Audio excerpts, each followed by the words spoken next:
Puspusan ng mga paganda ng Baguio City LGU sa posibleng landslide bunsod ng muling lumakas na habagat. Live mula sa Baguio City, nangungun sa balita si Mon Gualvez. Mon, kumusta ang lagay ng panahon dyan ngayon? Jiggy, buong araw na namang inuulan itong Baguio City, particularly kung saan kami naroroon sa Burnham Park, kung saan kahit bukas naman sa publiko yung mga activities at iba pang pwedeng pasyala dito sa lugar, ay kapansin-pansin na mas kakaunti lamang yung mga turista na namamasyal dito sa area. Bukod kasi sa ulan, sinasabayan pa yan ng malalakas na hampas ng hangin, kaya grabe din talaga yung lamig at abala rin sa mga namamasyal. Pero sabi ng Pag-asa, Jiggy, patikim pa lamang daw ito ng mas maraming ulang posibleng ibagsak pa dito sa Baguio City hanggang sa darating na weekend, dulot naman ng enhanced o mas pinalakas na southwest monsoon o habagat. Jiggy.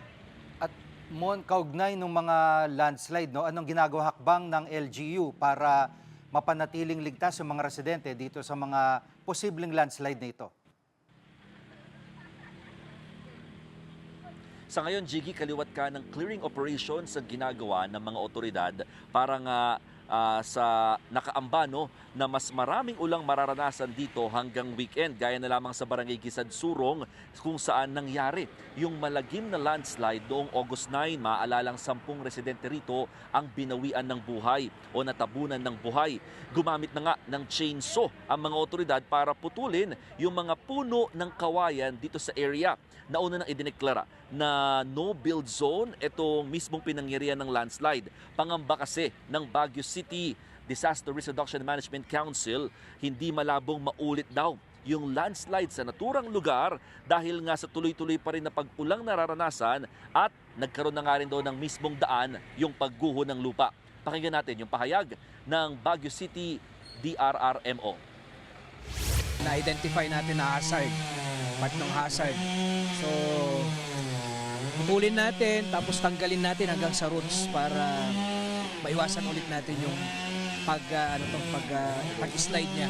Especially kung nasaturate na naman kasi tuloy-tuloy pa rin yung ulan natin. Most likely, ito yung mabigat na pwedeng bumangga sa mga bahay.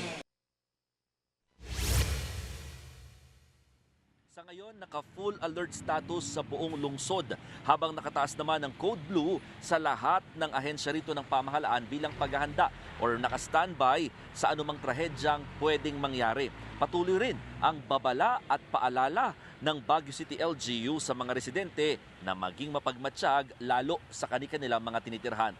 Pakinggan natin ang pahayag ni Baguio City Mayor Benjamin Magalong. Tingnan nila yung kapaligiran, baka may mga signs of stress na. Almost 86% of the entire area of Baguio, ang classification yan is highly susceptible to landslide. That's 86%. Kaya madaling magsabi na bakit hindi nyo ilikas? Di ba? Ilikas.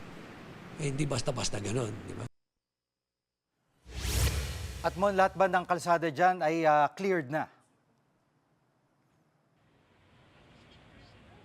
Well, sa ngayon, Jiggy, passable naman o madaraanan naman lahat ng mga major roads o highway papunta o palabas ng Baguio City.